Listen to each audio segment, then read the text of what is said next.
हरसिद्धिवन direction from void to creation में आप सभी का स्वागत है। केंद्रीय विद्यालय संगठन के द्वारा शुरू हुए क्लास 1 के एडमिशन में सबसे पहले हम रजिस्ट्रेशन कैसे करेंगे उसके बारे में डिस्कस करने वाले हैं।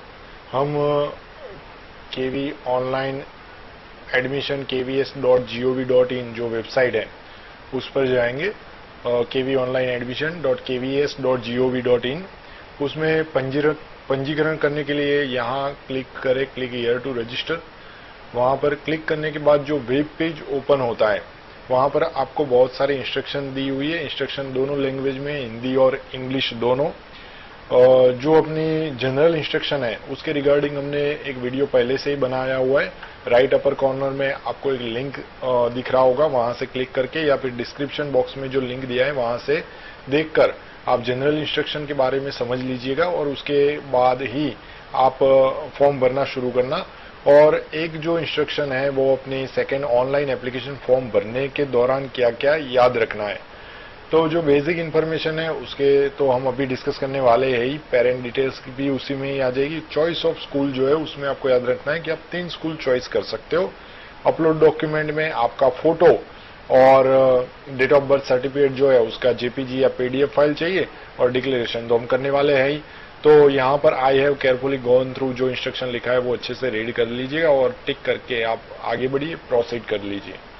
प्रोसीड करने के बाद जो वेब पेज खुल रहा है न्यू रजिस्ट्रेशन का, उसमें आपको कुछ इन्फॉर्मेशन आपसे मांग रहे हैं। बच्चे का पहला नाम, बच्चे का मध्य नाम और उपनाम। तो यहाँ पर आप ध्यान रखिएगा कि बच्चे का जो नाम है वो आप डेट ऑफ सर्टिफिकेट, जो बर्थ सर्टिफिकेट है उसके रिगार्डिंग ही भरिएगा, वो आपका वैलिड प्रूफ हो जाएगा। मिडिल नेम जो स्टेट होते हैं उनके अकॉर्डिंग जो इन्फॉर्मेशन है वो आप फिल कीजिएगा। फर्स्ट नेम तो सभी में होता ही है। मिडिल नेम और लास्ट नेम जो होता है वो ऑप्शनल होता है, किसी में होता है किसी में नहीं भी होता है। तो ये जो इन्फॉर्मेशन है उसमें आप डेट ऑफ बर्थ सर्टिफिकेट जो है उसको आप फॉलो कीजिएगा। यहाँ पर जो डिफरेंटली एबल्ड बच्चे होते हैं उनके लिए यस है, अगर तो उसका क्राइटेरिया क्या है वो देना है, और अगर नहीं है तो आपको नो टिक कर देना है। डेट ऑफ बर्थ जो है वो आपकी यहाँ पर साल कैसे सिलेक्ट करेंगे, ईयर ध्यान रखिएगा। जो वापस कर देता हूं, यहाँ पर डेट ऑफ बर्थ, यहाँ पर क्लिक करोगे तो ईयर आ जाएगा, यहाँ पर क्लिक करोगे तो ईयर की सीरीज आ जाएगी। अब यहाँ पर याद रखना कि 2017 जो है वो लास्ट हो जाएगा। अगर आप 2018 क्लिक करते हैं, एक दिखा देता हूँ 31 मार्च करके, तो वो हमें मना कर देगा क्योंकि वहां पर अपना जो यहाँ क्राइटेरिया है वो 6 साल का है। तो आपकी जो एज है वो 2018 के आगे की होनी चाहिए, मतलब 2017, 16 ऐसे करके। तो यहाँ पर मैं लास्ट डेट चूज कर रहा हूँ 31/3/2017। अब यहाँ पर एक है कि यह क्या केंद्रीय विद्यालय संगठन का बच्चा है, मतलब पेरेंट जो है वो केवी एम्प्लॉय है। तो अगर है तो वर्किंग पेरेंट, आपको यहाँ ग्रैंड पेरेंट का जो फैसिलिटी पहले मिलता था वो नहीं मिल रहा है। वर्किंग है तो वर्किंग ही करेंगे, otherwise not applicable. Email ID और मोबाइल नंबर। ईमेल आईडी जो है वो आपको वैलिड ईमेल आईडी देना है जिस पर आपका ओटीपी और आपकी इंफॉर्मेशन जो है वो इसमें शेयर होगी। और मोबाइल नंबर जो है, एक बच्चे के लिए एक ही मोबाइल नंबर एप्लीकेबल है। तो जो भी नंबर डाल रहे हो, जो भी इंफॉर्मेशन डाल रहे हो, वो बहुत ही अच्छे से ध्यान रख के डालना, क्योंकि अगर गलत इंफॉर्मेशन डालोगे तो जो मोबाइल नंबर आपका है वो दूसरी बार आप रजिस्ट्रेशन में इस्तेमाल नहीं कर सकते हो। इसके बाद एक कैप्चा कोड 3QBM, ठीक है। फिर से देख लीजिएगा, सारी इंफॉर्मेशन अगर सही है तभी रजिस्ट्रेशन करिएगा, अदरवाइज आपको दूसरा मोबाइल नंबर देना पड़ेगा।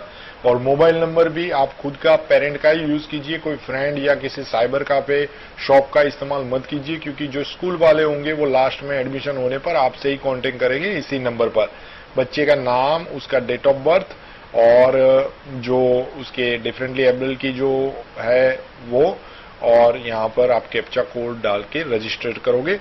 रजिस्टर करते ही अगर आपका रजिस्ट्रेशन हो गया तो आपका जो मोबाइल होगा, जो मोबाइल नंबर आपने दिया है उस पर एक ओटीपी आएगा। ओटीपी आपका 15 मिनट तक ही वैलिड है, तो वो भी खास ध्यान रखिएगा।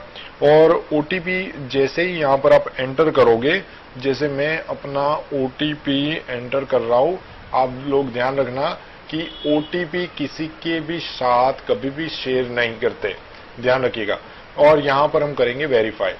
वेरीफाई होते ही आपके पास पूरा इंफॉर्मेशन आ जाएगा, जिसमें आपका लॉगिन कोड होगा। लॉगिन कोड जो इंफॉर्मेशन है, लॉगिन कोड है, वो अच्छे से किसी हार्ड पेपर पर लिखकर सेव कर दीजिए, ताकि ये आपको नेक्स्ट जो अपना फॉर्म खुलेगा उसमें काम आएगा। ध्यान रखिएगा। और यहां पर इसका प्रिंट आउट भी ले सकते हो। और इसके बाद आपको यहां क्लिक करना है पोर्टल पर लॉगिन करने के लिए। मतलब इसके बाद एक आपका लॉगिन पोर्टल खुलेगा, जहां से आपको एप्लीकेशन फॉर्म फिल करना है। लॉगिन कोड आपके मैसेज में होगा, डेट ऑफ बर्थ आपको पता है, मोबाइल नंबर जो आपने इस्तेमाल किया है, कैप्चा कोड जो है वो हमें डालना है। नेक्स्ट जो एप्लीकेशन का फॉर्म का जो वीडियो होगा वो हम इसके बाद के नेक्स्ट वीडियो में देखेंगे। ये वीडियो देखने के लिए आप सभी का बहुत